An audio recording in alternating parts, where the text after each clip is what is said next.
السلام علیکم، welcome to my YouTube channel Mujahid Rizvi آف۔ تاریخ کے اندر بعض صحابہ نے ایک لمحہ حضور کی صحبت پائی،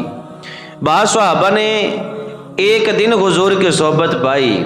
بعض صحابہ نے حضور نبی کریم صلی اللہ تعالی وسلم کی صحبت ایک مہینہ اختیار کی، بعض صحابہ نے حضور نبی کریم صلی اللہ تعالی علیہ وسلم کی جو صحبت ہے وہ سالوں اختیار کی۔ لیکن میں قربان جاؤں حضرت ابوبکر صدیق رضی اللہ تعالی عنہ کے کہ حضرت ابوبکر صدیق رضی اللہ تعالی عنہ وہ عظیم ہستی ہیں جنہوں نے بچپن بھی حضور کے ساتھ گزارا، جنہوں نے جوانی بھی حضور کے ساتھ گزار دی، اور جنہیں بڑھاپا بھی حضور کے ساتھ گزار دیا۔ اعلان نبوت سے پہلے بھی حضور کے ساتھ تھے اور اعلان نبوت کے بعد بھی حضور کے ساتھ تھے۔ اگر حضور علیہ السلام کا ساتھ دیکھیں صدیق اکبر کا تو حضر میں اگر حضور بیٹھے گئے تو صدیق پاک حضور کے ساتھ گئے، اگر حضور سفر میں گئے تو صدیق پھر بھی حضور کے ساتھ گئے، اگر حضور غار کے اندر گئے پھر بھی صدیق حضور کے ساتھ گئے، اگر حضور مزار میں گئے صدیق پھر بھی حضور کے ساتھ گئے۔ یہ مقام اور مرتبہ گئے صدیق پاک رضی اللہ تعالیٰ عنہ کا، سفر ہو، حضر ہو، غار ہو یا پھر مزار ہو، صدیق پاک رضی اللہ تعالیٰ عنہ کو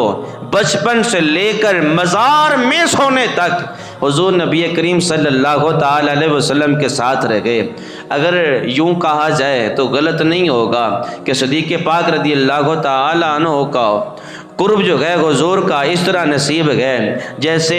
دھوپ کو سورج کا قرب نصیب ہے۔ دھوپ نظر آ رہی ہو تو پھر ہمارے ذہنوں میں فوراً خیال آتا ہے تو سورج نکلا ہوا ہے، اگر دھوپ نہ ہو تو فوراً خیال آتا ہے کہ سورج آج نہیں نکلا۔ اور صدیق پاک و حضور کے ساتھ اس طرح قرب ہے جو بارش کو بادل کے ساتھ ہے، بادل چھا جائیں تو بارش آنے کی امید ہوتی ہے، بادل نہ ہو تو بارش نہیں ہوتی۔ اور صدیق پاک و حضور کے ساتھ اس طرح کا قرب ہے جیسے خوشبو کا پھول کے ساتھ نسبت ہے، اگر پھول سامنے ہو تو خوشبو آ جاتی ہے، پھول نظر نہ آ رہے ہو تو خوشبو نہیں آتی۔ اس طرح کا قرب جو ہے صدیق پاک رضی اللہ تعالیٰ عنہ کو حضور نبی کریم صلی اللہ تعالی علیہ وسلم کے ساتھ ہے۔ اور حضور نبی کریم صلی اللہ تعالی وسلم کے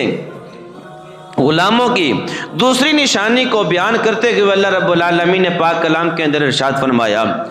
اشداء علی الکفار